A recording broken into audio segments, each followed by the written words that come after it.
Our next speaker is also a native of Mount Airy. We had a Mount Airy High School product. This next gentleman speaking is a graduate of North Surrey High School, Appalachian State University, and that's it. You're good, happy fans, despite what happened yesterday, right? That's okay. They're going to do well this year. And Jessie Murphy, who is our speaker, is a veteran in the new media area of working in e-commerce and the computers, the internet, that type of thing. And again, that's the eye to the future. That's something else we all need to be looking at. And as this town grows, so will it grow with things over the internet, because of the one thing you want with the Bring It Back rally, the products that can be made right here. The large bulk of them are going to be sold over the internet. So ladies and gentlemen, please welcome Jessie Murphy.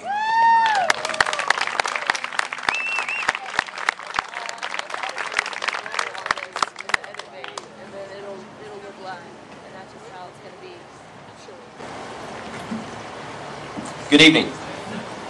It's going to be tough to follow up Rachel, but I'll try my best. I'd like to thank Velvet Shelton for the invitation to speak here today, the City of Mount Airy, and its local businesses who contribute to the fund of this rally, and all of you gathered together on this Labor Day. My name is Jessie Murphy. Like I said, I'm 35 years old, Mount Airy native, and I hope that my story will provide some consolation to who are or who have been unemployed, displaced, and more importantly, feel discouraged in their search for opportunity.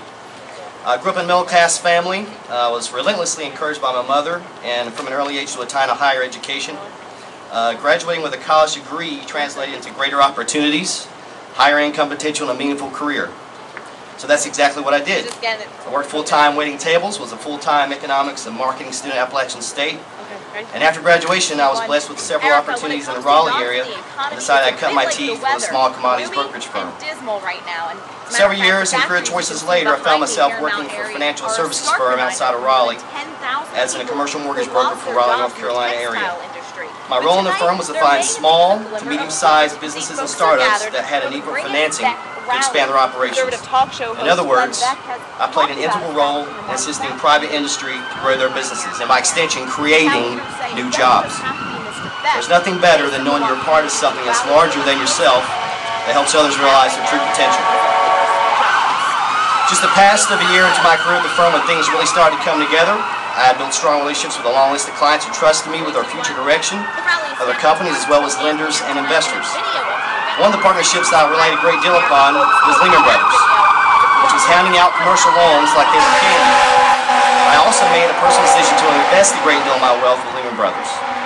I was making a good living, believed the financial decisions I made for me and my clients were sound, and saw nothing that would knock me off the gravy train.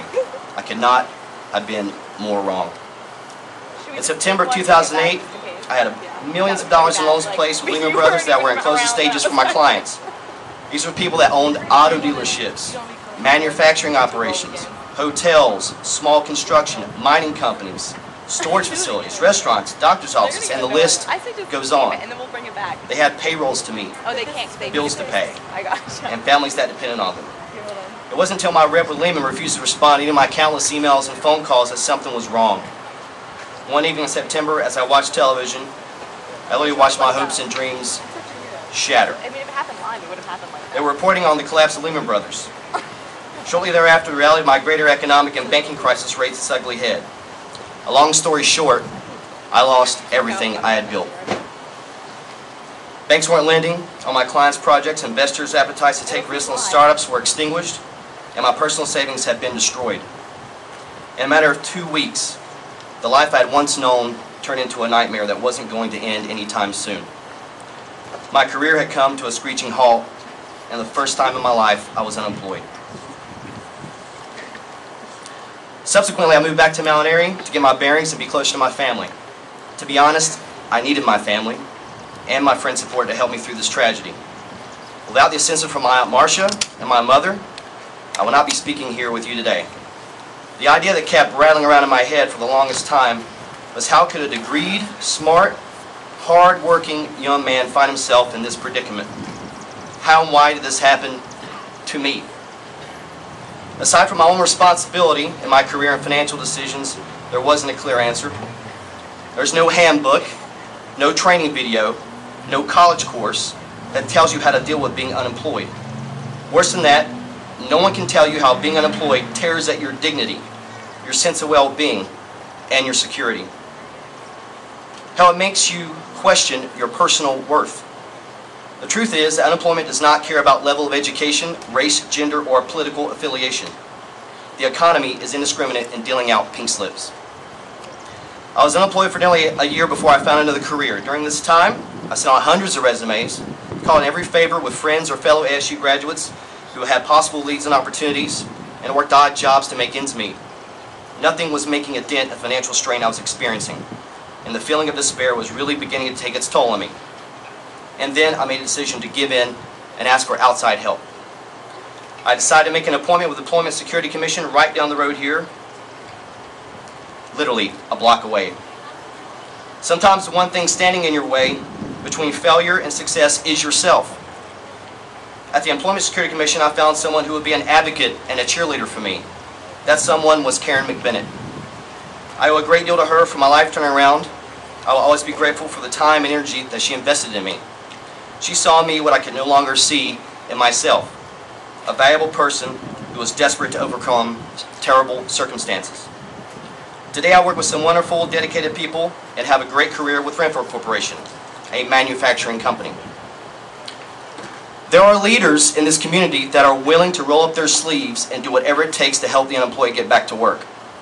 Mount Airy and Sarah County have a great deal of creative people that understand what you are going through and have a strong grasp on how to find solutions to this area's economy on a firm footing.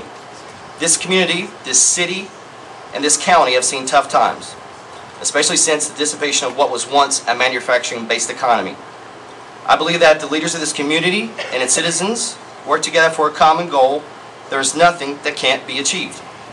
This common goal cannot be more evident than all of you being here today, showing your support for our community and the progress needed to rebuild our local economy. Let's not waste this opportunity to share our combined struggles to create a stronger, better, and more prosperous Surry County. We all have the two critical things to ensure this community's future: hope and the courage to act. Thank you for listening.